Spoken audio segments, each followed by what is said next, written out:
Hi friends, गुरु ज्ञानम it's all about home science में आप सभी का स्वागत है। हम रोज़ कुछ ना कुछ चीज़ों का इस्तेमाल करते हैं अपनी जीवन जीने के लिए, जैसे कि दाल, चावल, दूध, सब्जी, दही, ये सारे आइटम लेते हैं हम।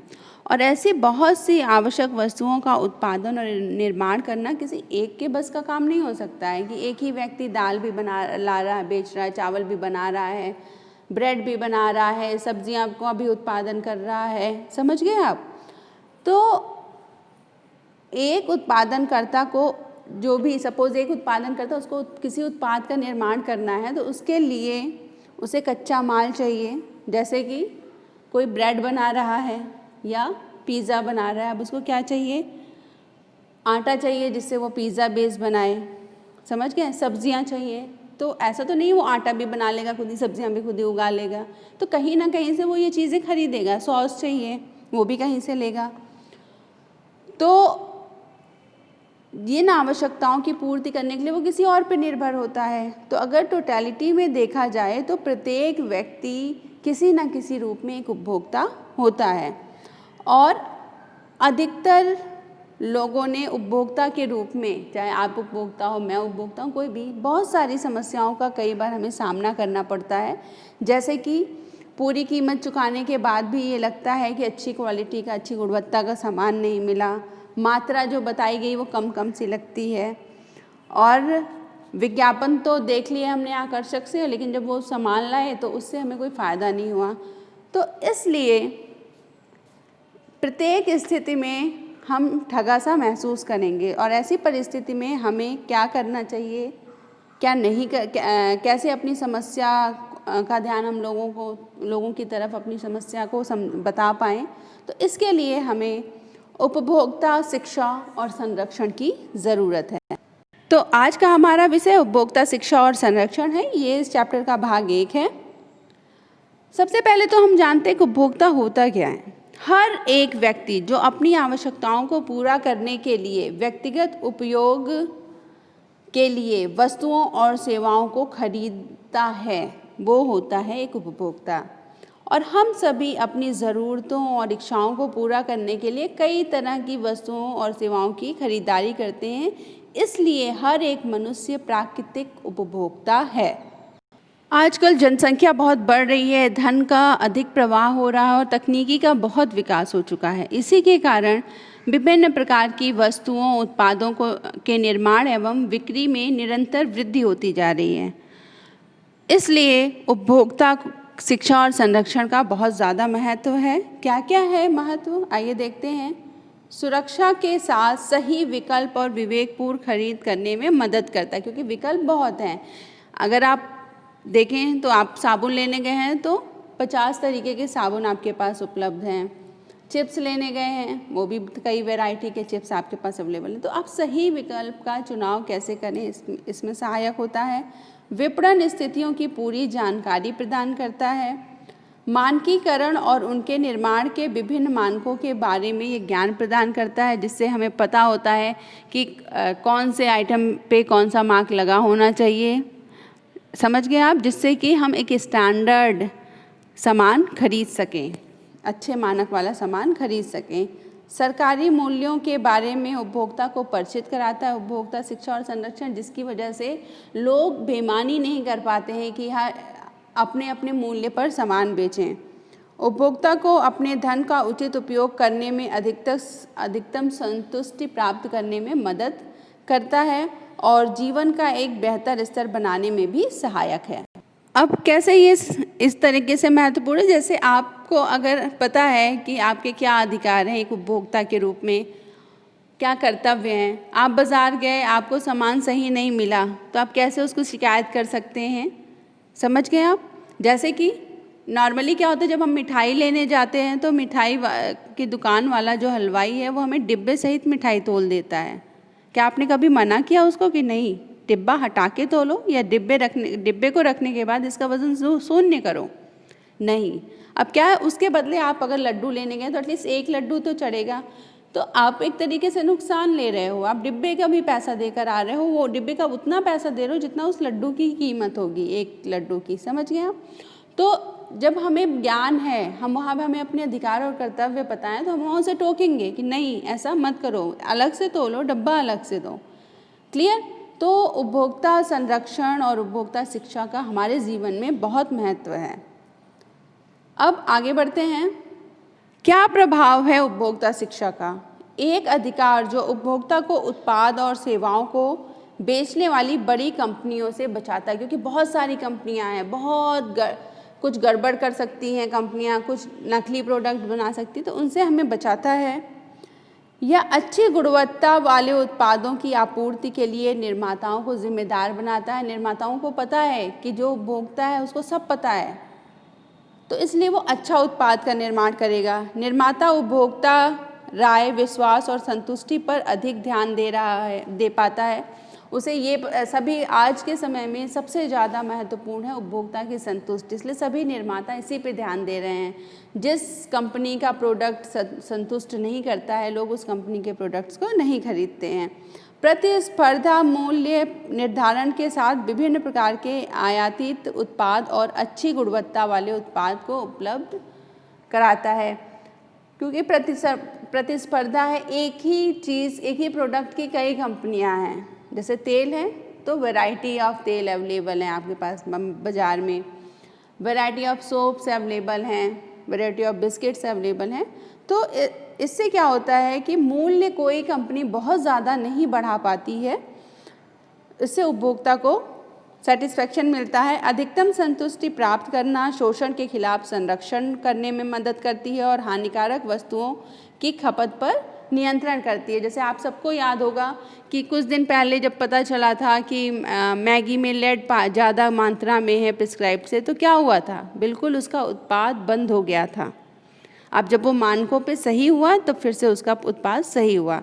तो ये उपभोक्ता शिक्षा की वजह का ही प्रभाव है। उपभोक्ता को सावधान, सतर्क और अच्छी तरह से सूचित करने के लिए उपभोक्ता शिक्षा और संरक्षण बहुत ही महत्वपूर्ण है। अब उपभोक्ता शिक्षा की बुनियादी अवधारणा क्या है? उपभोक्ता वस्तुओं और सेवाओं के अंतिम खरीदार होते हैं, समझ गए? और प्रकृति उत्पादों से लेकर बाजार से उत्पादों या सेवाओं तक सभी के वो अंतिम खरीदार हैं।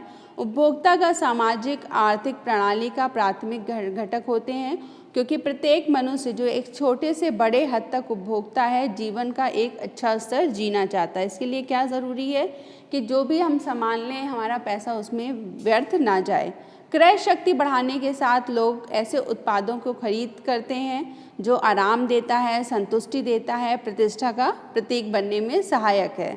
और उपभोक्ता फुटफॉल्स की बढ़ती संख्या बढ़ रही है। उपभोक्ता फुटफॉल्स की संख्या इसलिए बढ़ रही है क्योंकि लोगों की खरीदने की क्षमता बढ़ रही है।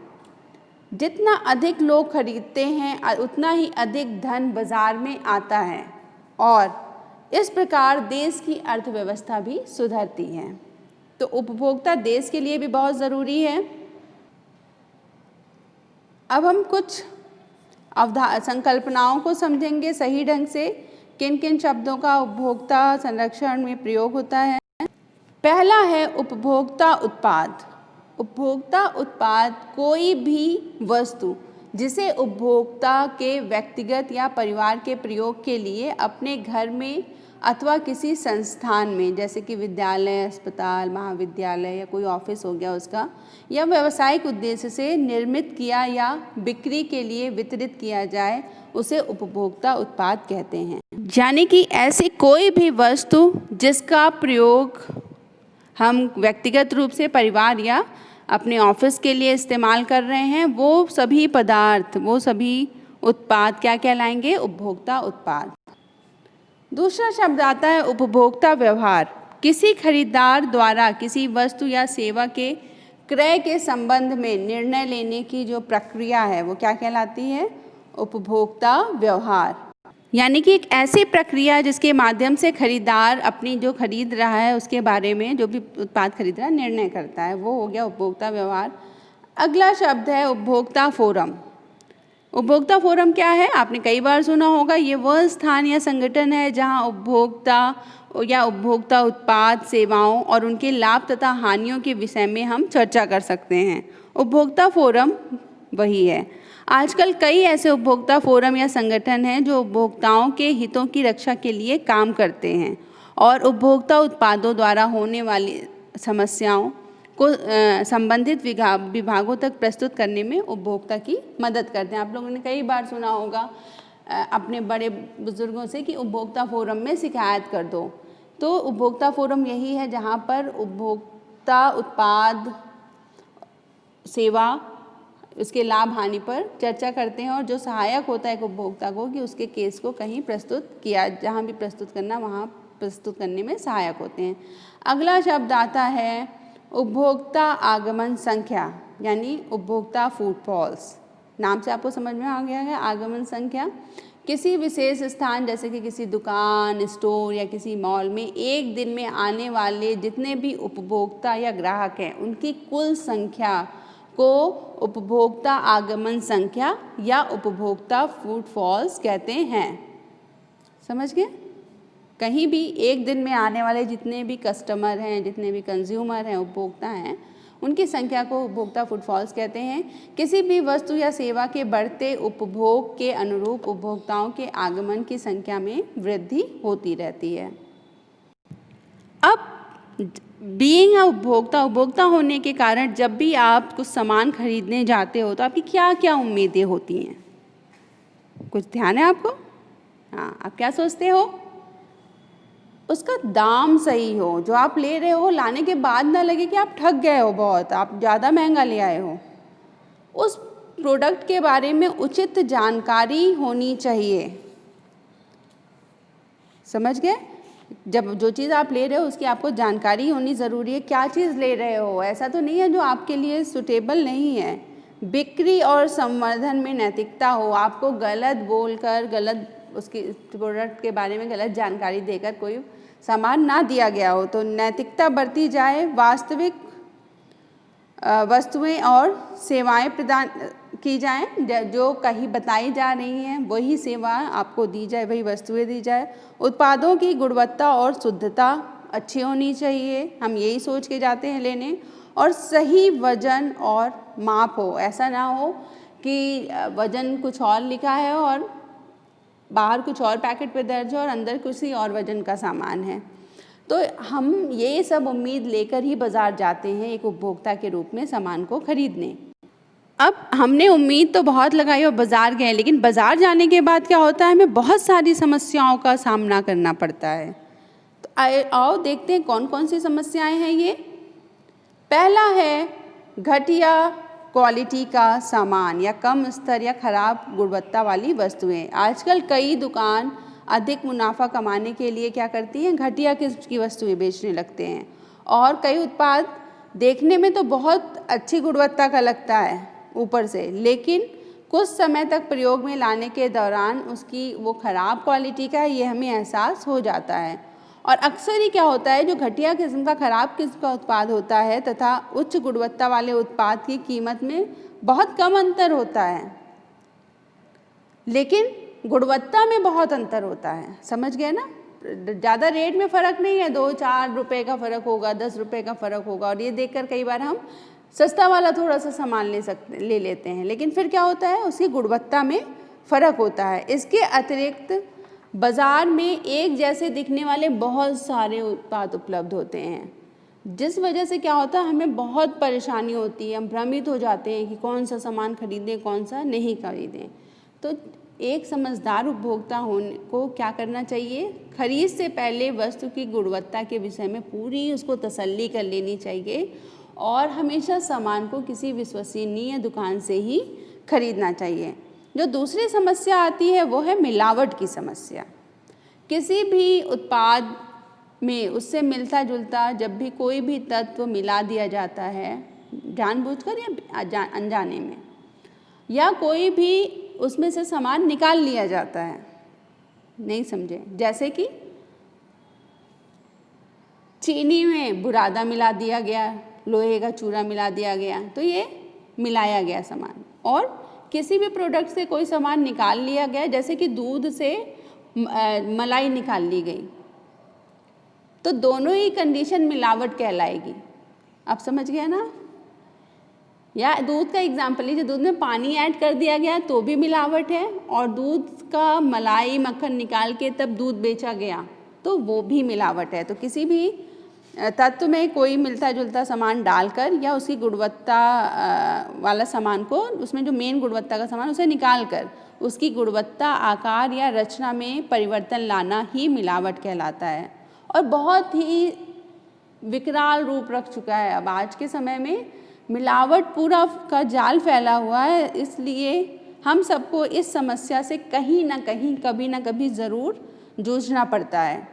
मिलावट जानबूझकर भी हो सकती है जैसा मैंने बताया, और कई बार दुर्घटनावश हो सकती है। जानबूझ के क्यों करते हैं? मुनाफा कमाने के लिए। लेकिन अधिकतर मिलावट जानबूझकर की जाती है कि ज़्यादा से ज़्यादा पैसा कमाया जाए। कई बार खाद्य पदार्थ जब बाज़ार में कम हो जाते हैं तो उसकी कमी के चलते सामान के दाम बढ़ा दिए जाते हैं। ऐसी स्थिति में क्या होता है कि दुकानदार मिलावट कर देते हैं उस सामान में और उसे ऊंचे दाम में बेचते हैं। और कभी भी मिलावटी पदार्थ स्वास्थ्य के लिए हानिकारक हो सकता है। तो कैसे बच सकते हैं हम मिलावट से? जैसे कि लेबल को ध्यान से पढ़ के लेना है सामान, कोशिश करना पैक्ड सामान ही खरीदें जिस पे कोई मानक चिन्ह लगा हो। सस्ते के चक्कर में पड़कर कभी भी खुला व घटिया सामान नहीं लेना चाहिए। एक जागरूक व सजग उपभोक्ता बनना चाहिए। अच्छी ब्रांड का, अच्छे स्टैंडर्ड मानक चिन्ह को देखकर ही सामान लेना चाहिए। इसके बाद आता है ऊंची कीमतें। ये भी एक बहुत बड़ी समस्या है उपभोक्ता के लिए कि बाज़ार में एक ही वस्तु की कीमत अलग अलग दुकानों पर, अलग अलग बाज़ारों में अलग अलग होती है। ऐसा क्यों होता है? क्योंकि दुकान में जैसे दुकान का स्टेटस होगा वैसे ही उस दुकान में उस प्रोडक्ट का प्राइस बढ़ जाएगा। जैसे कि कंप्यूटर है, एसी है दुकान में देख रेख करने के लिए लोग हैं। विज्ञापन, घर पर निःशुल्क सामान पहुंचाने की व्यवस्था कर देते हैं कई दुकानदार। तो निःशुल्क नहीं पहुंचा रहे होते, वो उसमें से उस सामान में पैसा जोड़ के वो पैसा वसूल लेते हैं कहीं ना कहीं से। समझ गया? तो दुकानदारों में भी अधिक लाभ कमाने की लालसा होती है और कई बार मॉल्स की दुकानों में भी सामान की कीमतें बाज़ार की अपेक्षा अधिक होती हैं। अतः उपभोक्ता को चाहिए पहले विभिन्न बाज़ारों, दुकानों की हर जगह की जानकारी कर ले। जिस दुकान पे लगता है कि उचित मूल्य में सामान मिल रहा है उसी एक दुकान को फिक्स करना, वहीं से सामान लेना है। समझ गए आप? तो आपको ये चीज़ खुद रखनी है, आपका कर्तव्य है। अगला समस्या आती है जानकारी की कमी। अधिकांश उपभोक्ता को अपने अधिकार और कर्तव्य पता ही नहीं होते हैं और बहुत सारे प्रावधानों के बारे में नहीं जानते। जैसे कोई सामान लाए हैं, गारंटी कार्ड पे साइन ही नहीं कराते, वारंटी कार्ड पे वहाँ से स्टैंप लगवा के नहीं आते। जब सामान ख़राब हो जाता है तब दुकानदार के पास जाते तो वो तो कह देता है कब लिया आपने, आप दिखाओ, गारंटी कार्ड दिखाओ। अब आपके पास कोई सबूत नहीं है। कई बार उपभोक्ता होने के नाते हम तो बिना बिल का भी सामान ले आते हैं। वो कहता बिल दूंगा तो टैक्स लग देना पड़ेगा, थोड़ा आपको ज़्यादा पड़ेगा, आप कम में ले जाओ, तो हम लालच में आ जाते हैं। तो ये भी एक समस्या आती है उपभोक्ता के सामने। और उसको आने के बाद क्या है, उपभोक्ता में एकता भी नहीं है कि हमारे पास कोई सामान खराब है, हमने दूसरे से कहा तो दूसरा हमें सपोर्ट करे। तो एकता ना होने के कारण भी सामूहिक रूप से लोग आवाज़ नहीं उठा पाते हैं। इसलिए उपभोक्ता शिक्षा की आवश्यकता बहुत ज़्यादा है। उसकी कमी की वजह से लोग अपने आप को असहाय महसूस करते हैं। अगली समस्या आती है गलत वजन और माप। ये भी एक बड़ी समस्या। उपभोक्ता को कभी कभी गलत तौल और माप के कारण जो भी वो पैसा देता है उससे कम सामान मिल पाता है। तो बहुत सारे बेईमानियाँ की जाती हैं दुकानदारों द्वारा। जैसे कि आपने देखा भी होगा कि कई बार वो बाटों की जगह पत्थर का प्रयोग करते हैं, ईंट पत्थर रख देते हैं और आप पूछोगे तो कहेंगे वही वजन है। और आप भी कभी नहीं सोचते हो कि हम इसे सही बाट रख के चेक करवाएं कि सही वजन है या नहीं है। दूसरा है बाटों में खाली जगह होती है। आपने कभी ध्यान दो बाट को उठा के, तो बाट जो होता है उसमें बीच में खाली जगह खोखला कर देते हैं, जिससे क्या होता है कम वजन हो जाता है उसका। ऊपर से आपको 1 किलो दिख रहा है और शायद 750-800 ग्राम हो। मिठाइयों को डिब्बे सहित तोल देते हैं। सही मान्यता वाला तराजू का इस्तेमाल नहीं करते हैं, उनका तराजू जो होता है वो बैलेंस नहीं होता है। अब क्या होगा, जब इधर सामान बाट रख देते हैं, इधर खाने का सामान रख देते हैं और एक तरफ बाट रख देंगे, और कई बार तोलते समय डंडी मार लेते हैं, ठीक है ना। अभी ऑलरेडी नीचे है, अब इसमें जो सामान रखेंगे उसके वजन से कम होगा, डंडी मार लेते हैं, हाथ लगा देते हैं तोलते समय अपना, तो कम सामान जाता है, वो नीचे आ जाता है। 2 स्पून मीटर होता है। कई बार आपने देखा होगा, आप कपड़े लेने जाते हो, दुकानदार टेबल पे ही मीटर बनाया होता है, वहीं पे ऐसे रख के कपड़ा नाप देता है और कहता हो गया जी 1 मीटर। अब आप ला रहे हो तो आपको 85 सेंटीमीटर कपड़ा मिल रहा है, 80 सेंटीमीटर वो कपड़ा है, उसने 20 सेंटीमीटर का घोटाला कर दिया, घपला कर दिया आपके साथ। तो 2 स्पून मीटर और कम मीटर वाली मीटर छड़ लेके उसका उपयोग करते हैं।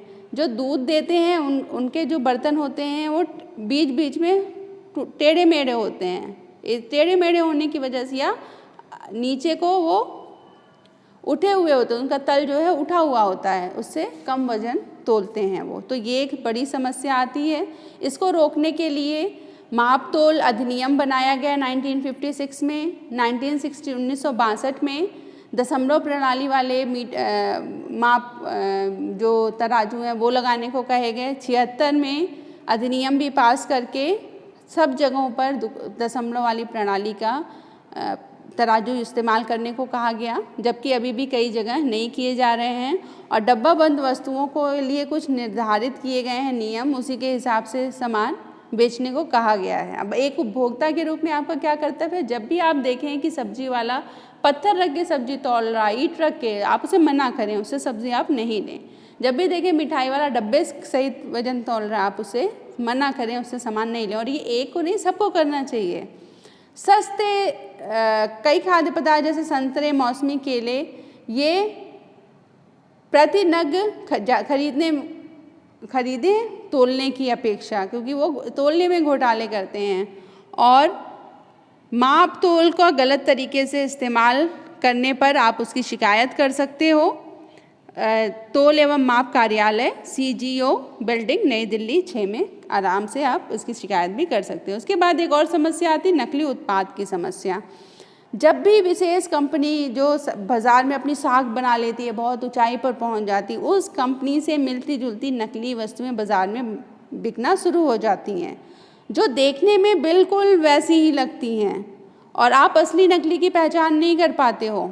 जो दुकानदार उपभोक्ता को असली वस्तु की कीमत पर वो नकली वस्तु बेच देता है। कई बार आप लोकल मार्केट में जब गए होंगे, सोम मंगल बुद्ध बाज़ार में, यहाँ पे आपने देखा होगा आपको पैंटीन के शैम्पू, आपको सनसिल्क के शैम्पू, लॉरियल के शैम्पू, ये सब कम से कम रेट में मिलेंगे। तो वो नकली सामान है, क्योंकि कोई भी कंपनी एक स्टैंडर्ड मूल्य निर्धारित करती है, उससे कम रेट पे वो किसी भी बाज़ार में नहीं बिकता है सामान। तो खराब गुणवत्ता वाला सामान बिकता है, जिससे उपभोक्ता को आगे चलकर परेशानी हो सकती है।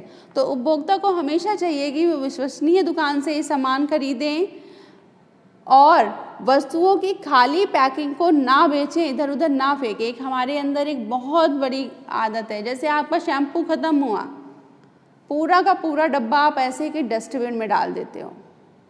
पानी की बॉटल्स हम कहीं गए होते हैं, हम ट्रेन में ऐसे ही छोड़ आते हैं, और पता नहीं आपने कभी देखा हो, जैसे ही ट्रेन रुकती है वो छोटे छोटे कबाड़ी वाले बच्चे वो दौड़ कर बॉटल उठाते हैं। अब क्या होता है, उस बॉटल को रिफ़िल कर लिया, पानी को सील कर देंगे और आपको कहेंगे ये पैक्ड सील्ड वाटर है, जबकि वो पानी शायद रोड से कहीं से ले लेते होंगे, तो वो मिनरल वाटर नहीं होगा और आप किसके पैसे दे रहे हो, मिनरल वाटर के।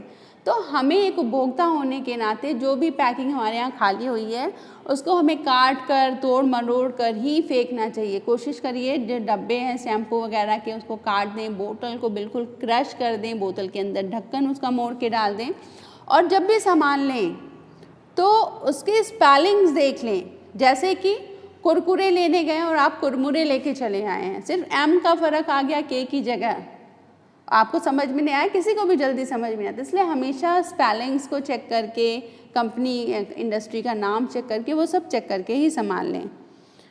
तो उसके बाद एक समस्या और आती है बिक्री के बाद खराब सेवा देने की।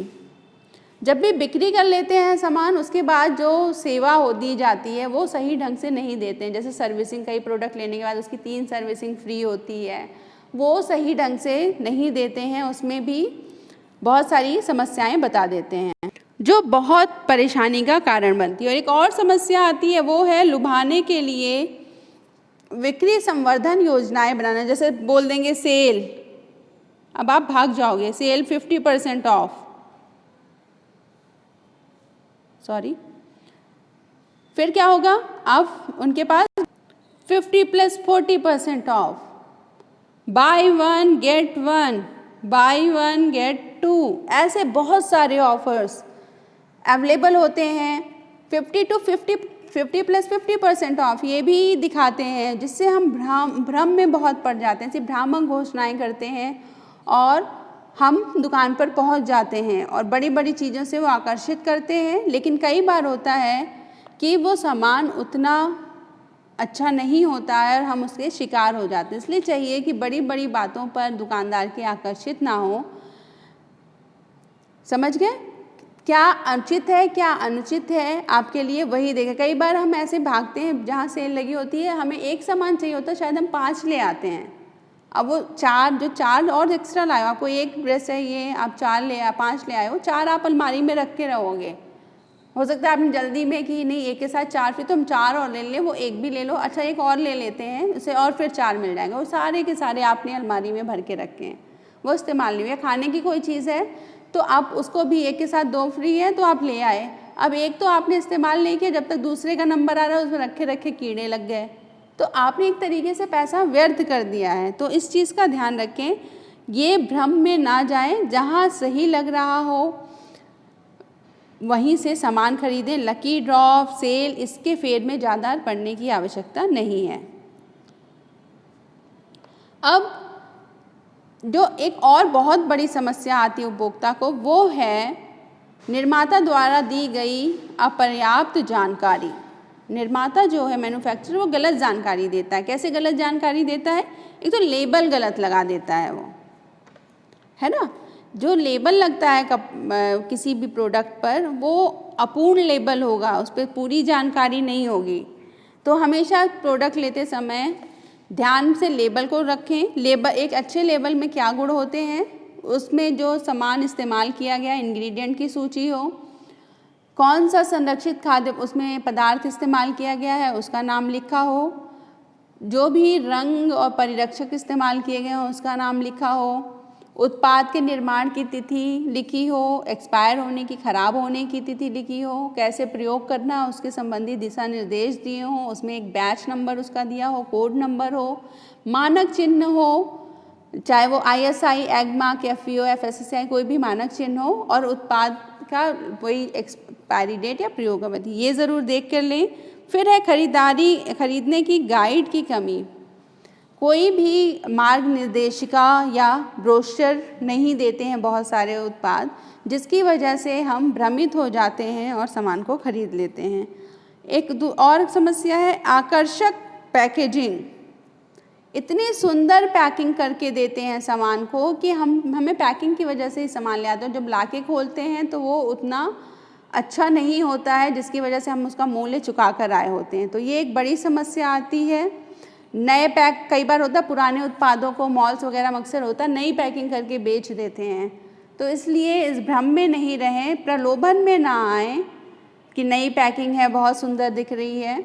आप सोच समझकर विश्वसनीय दुकान से ही सामान खरीदें।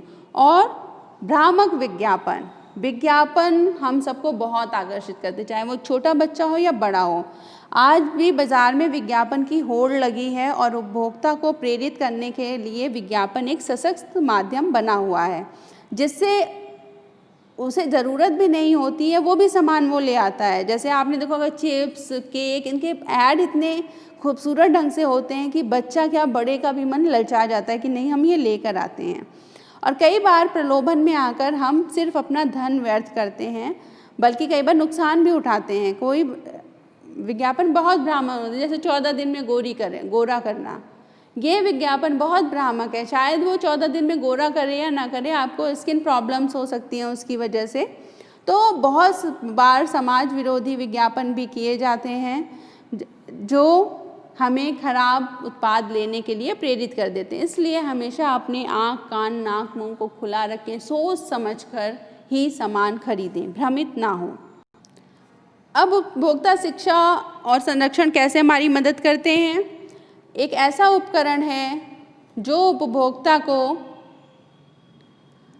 प्रतिकूल बाजार ताकतों से बचाने के लिए सशक्त और सुसज्जित करता है, जागरूकता पैदा करता है और उपभोक्ता को कानून और नीतिगत मामलों को समझाने में भी मदद करता है, जिसका सीधा असर क्या होता है? उपभोक्ताओं के अधिकारों पर और उनके विकल्पों पर पड़ता है। इसके लिए कंज्यूमर प्रोटेक्शन एक्ट कोपरा उपभोक्ता संरक्षण अधिनियम 1986 बनाया गया। उसके बाद इसका 2019 में भी इसमें संशोधन किया गया है। ये उपभोक्ताओं के हित के लिए, उनको बेहतर सुरक्षा देने के लिए 5 दिसंबर 1986 को बनाया गया यह अधिनियम और एक सामाजिक कल्याण कानून के रूप में, एक व्यापक उपभोक्ता संरक्षण आंदोलन के रूप में ये अधिनियमित है। इसमें उपभोक्ताओं के शिकायतों के निवारण के लिए और त्वरित पहुंच प्रदान करने के लिए सहायता की जाती है और पहली बार उपभोक्ता की अवधारणा को इसी अधिनियम में पेश किया गया था। अब इसके कुछ फीचर्स के बारे में जानते हैं, इसकी क्या क्या विशेषताएं हैं कोपरा की, कंज्यूमर प्रोटेक्शन एक्ट उपभोक्ता संरक्षण अधिनियम। पहला है, ये उपभोक्ता अधिकारों के उल्लंघन और संस्थान द्वारा की गई शिकायतों की जांच करता है, असुरक्षित वस्तुओं और सेवाओं को वापस लेना एवं उचित कार्रवाई करने में सहायक है, भ्रामक विज्ञापनों पर रोक लगाता है। अगर आपने ध्यान से देखा हो तो आजकल यह ऐड आना बंद हो गया है कि फेयर एंड लवली 14 दिनों में आपको गोरा बनाए, और भ्रामक विज्ञापनों के निर्माताओं एवं प्रसारकों पर जुर्माना लगाता है। ये सारे इसके विशेषताएं हैं। तो आज के लिए बस इतना ही। मैं उम्मीद करती हूँ कि आपको ये पार्ट अच्छे से समझ में आया होगा, इसका पार्ट 1। अब क्वेश्चन लिखिए, संक्षेप में उपभोक्ता शिक्षा और संरक्षण की मूल बातें और धारणाओं पर चर्चा करिए। क्वेश्चन नंबर 2, उपभोक्ता के सामने क्या क्या अलग समस्याएं आती हैं उसके बारे में लिखिए। क्वेश्चन नंबर 3, संक्षेप में समझाएं उपभोक्ता के बारे में और कंज्यूमर प्रोटेक्शन एक्ट कोपरा के बारे में। थैंक्स फॉर वॉचिंग गुरु ज्ञानम, it's all about home science. Like, share और सब्सक्राइब करना ना भूलें, बेल बटन ज़रूर दबाएं। Thank you so much.